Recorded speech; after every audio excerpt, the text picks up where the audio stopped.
Hai, apakah Ibu Businta dari grup Tourism? Baik, saya Kindi, saya yang menghubungi Ibu selama ini.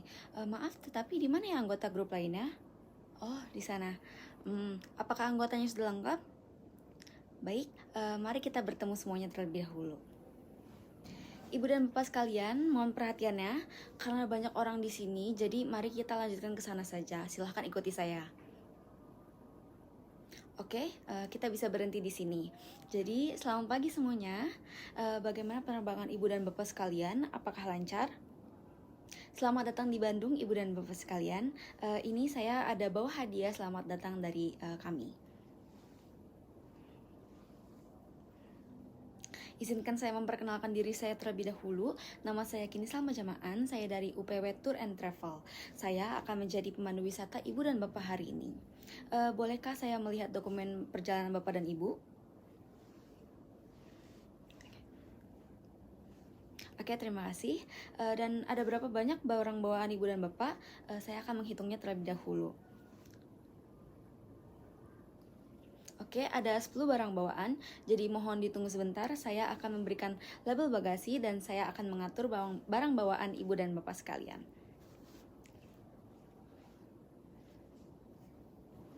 Permisi Pak, boleh minta tolong bawakan barang bawaan tamu-tamu saya ke dalam bus saya di depan, yaitu dengan plat D1234 BSD.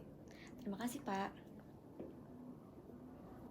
Baiklah Ibu dan Bapak sekalian, barang bawaannya sudah dibawa ke dalam bus. Sebelum kita mulai tur, jika Ibu atau Bapak ingin pergi ke toilet, toiletnya ada di sebelah kiri. Dan jika Ibu atau Bapak ingin pergi ke money changernya ada di pojok sebelah toilet.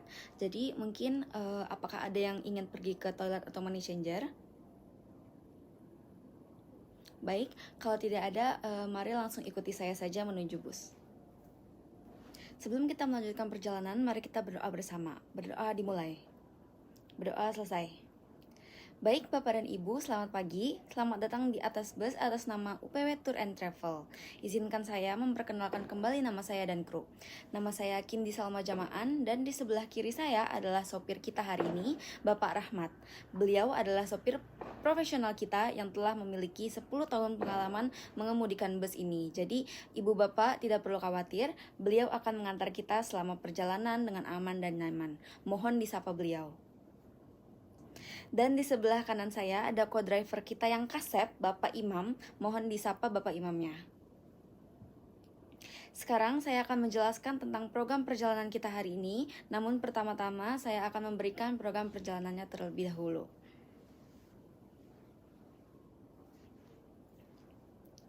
Baik, Bapak dan Ibu, mohon lihat program perjalanan kita untuk hari ke-1. Pertama, kita akan menuju kilometer 0. Setelah itu, kita akan menuju Braga dengan berjalan kaki. Di sana, kita akan menjelajahi beberapa kuliner Bandung untuk makan siang. Dan pada akhirnya, kita akan pergi ke Hotel Savoy Homan untuk check-in dan makan malam. Itulah kegiatan kita pada hari ini. Jadi, sekarang kita akan menuju ke kilometer 0 terlebih dahulu. Baik Bapak dan Ibu, sebentar lagi kita akan sampai di kilometer 0. Mungkin boleh dipersiapkan untuk Bapak Ibu mempersiapkan barang bawaannya yang ingin dibawa turun. Ketika sudah sampai, dimohon untuk memperhatikan langkahnya dan barang bawaannya. Terima kasih. Jadi KM 0 ini berada di Jalan Asia Afrika, Kecamatan Sumur Bandung, Kota Bandung. KM 0 ini adalah titik awal Kota Bandung dibangun. Seluruhnya itu berawal di Jalan Asia Afrika yang sebelumnya bernama Jalan Grote Postweg karena merupakan salah satu pos jaga yang dibangun oleh William Daendels dalam mempertahankan Pulau Jawa dari serangan Inggris dari utara dengan pembangunan Jalan Anyar Panarukan. Jalan Grote Postweg ini atau Jalan Anyar Panarukan selesai dalam kurun waktu setahun atau mulai dari 1809 sampai 1810 dan memakan 30.000 jiwa. Pada tahun 1811, sayangnya Inggris berhasil menguasai Jawa dari Semarang oleh Sir William Stanford Raffles. Saat itu, wilayah Kabupaten Bandung terletak di Karapyak atau sekarang dikenal dengan Dayakolot dan dipimpin oleh Bupati Bandung Wiranata Kusuma II. Sebelumnya, Daendels ingin membangun KM 0 ini di Dayakolot. Namun, beliau ingin menggeser lokasi pembangunannya di Jalan Grote Postweg agar lebih dekat dengan lokasi Anyar Panarukan. Ketika jembatan Cikapundung dan jalan Groto Posuok selesai dibangun, Dendles ini diantar oleh Wiranata Kusuma II sejauh kurang lebih 500 meter. Dendles menancapkan tongkatnya sambil berkata, "Ketika saya kembali ke sini, saya harap di sini sudah dibangun sebuah kota." Dendles akhirnya turun di tahun 1811 karena Inggris berhasil menguasai kota Bandung. Konon, selain menancapkan tongkat di KM0, Dendles ini juga menancapkan tongkatnya di Sumur Bandung yang merupakan sumber air kota Bandung. Sumber air tersebut kembar, yang pertama itu berada di dalam gedung PLN dan masih terawat, sedangkan kembaran lainnya berada di seberangnya dan sudah tidak terawat. Nah, mungkin itu adalah sejarah dari KM0 ini. Kita akan lanjut ke kawasan Braga. Saya akan menjelaskan sembari kita berjalan ke sana. Kawasan Braga ini dulunya tidak memiliki bangunan sama sekali, melainkan pepohonan-pepohonan saja. Maka dahulu sering diidentikan dengan jalan culik karena seram dan sepi. Hingga akhirnya pada tahun 18-an akhir, berdirilah gedung kopi milik Aldein di Bandung Utara, dan akhirnya jalan culik tersebut dijadikan jalan penghubung dari gedung kopi ke jalan hias atau juga jalan Posuok, karena dahulu jalur tersebut digunakan untuk mengangkut kopi hasil dari tanam paksa menggunakan gerobak. Maka nama jalan culik ini berubah menjadi Current Walk atau jalan pedati karena gerobak dikenal dengan nama pedati. Lalu tahun 1882, asisten residen Bandung Peter Sithoff itu membangun sebuah teater yang namanya itu diambil dari seorang penulis naskah drama terkenal asal Portugis bernama Tonil Braga. Maka dari itu, si Peter Sithoff ini mengubah nama jalan tersebut menjadi Jalan Braga demi marketing teaternya. Hingga tahun 19-an awal mulailah berdiri banyak toko-toko yang menjual barang-barang dari Eropa yang sedang tren di daerah Eropa itu sendiri. Nah, hal ini juga cikal bakal muncullah namanya itu Paris Panjava. Nah, dahulu Braga ini adalah tempat Pranger Planters atau pengusaha perkebunan teh yang membuat banyaknya pertokoan yang mahal. Nah, sumber hidangan salah satunya adalah toko yang berdiri sejak tahun 1924 yang bertahan dan berdiri hingga saat ini. Di dekat Jalan Braga juga terdapat Bank Denis yang arsitek gedungnya itu adalah arsitek yang sama dengan arsitek Hotel Savoy Homan, yaitu Albert Albers. Baik Bapak dan Ibu, karena kita sudah sampai di Jalan Braga, saya akan memberikan waktu sekitar 4 jam kepada Bapak dan Ibu untuk menjelajahi keseluruhan dari kawasan Braga ini. Di sini Bapak dan Ibu bisa mencoba makanan yang viral maupun makanan khas Bandung itu sendiri. Selain itu juga Bapak Ibu bisa melihat lukisan-lukisan yang dipajang sepanjang kawasan Braga ini. Dimohon kepada Bapak dan Ibu untuk kembali ke sini di jam 4 ya. Selamat berkeliling Bapak dan Ibu. Terima kasih kepada Bapak dan Ibu karena sudah sampai kembali di titik kumpul dengan tepat waktu. Apakah anggotanya sudah lengkap? Baik, mari kita akan mengakhiri perjalanan kita pada hari ini dengan menuju ke hotel. Nah, karena kita akan menuju hotel dengan berjalan kaki, di perjalanan saya akan menjelaskan sejarah hotel tempat yang akan kita inapi malam hari ini, yaitu Hotel Savoy Homan. Nah, untuk barang bawaan Bapak dan Ibu tenang saja karena barang bawaan Bapak dan Ibu sudah berada di hotel dengan aman. Mari Bapak dan Ibu silahkan ikuti saya. Hotel Savoy Homan adalah hotel pertama dan tertua di kota Bandung yang didirikan oleh Bapak Adolf dan Maria Homan, yaitu berkebangsaan Jerman.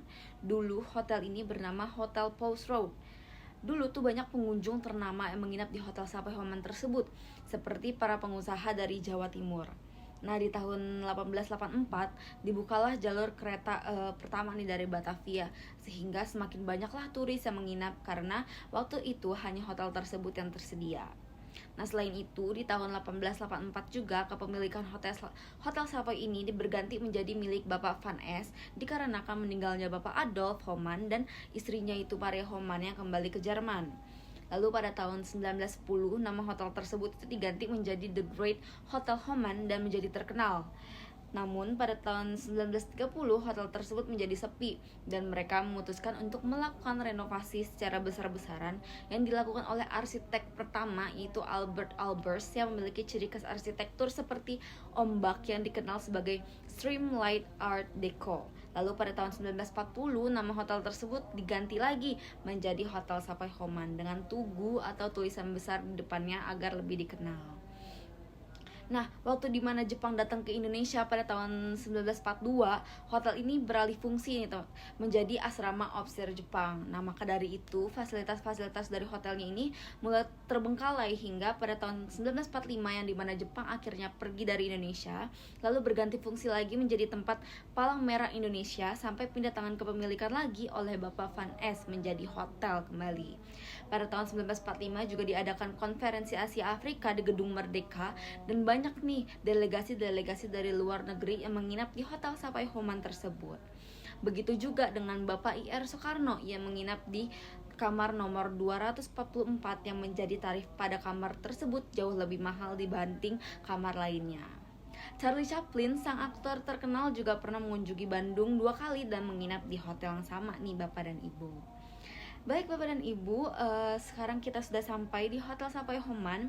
Mungkin Ibu dan Bapak boleh tunggu di lobi sebentar, saya akan melakukan check-in terlebih dahulu. Sebelum saya memberikan kunci kamar, saya ingin menginformasikan kepada Bapak dan Ibu untuk makan malam akan disajikan mulai pukul 6 sore hingga pukul 9 malam. Dan untuk sarapan akan disajikan di restoran yang sama mulai pukul 7 pagi hingga pukul 10 pagi. Sekarang saya akan memberikan kepada Ibu dan Bapak kunci kamarnya.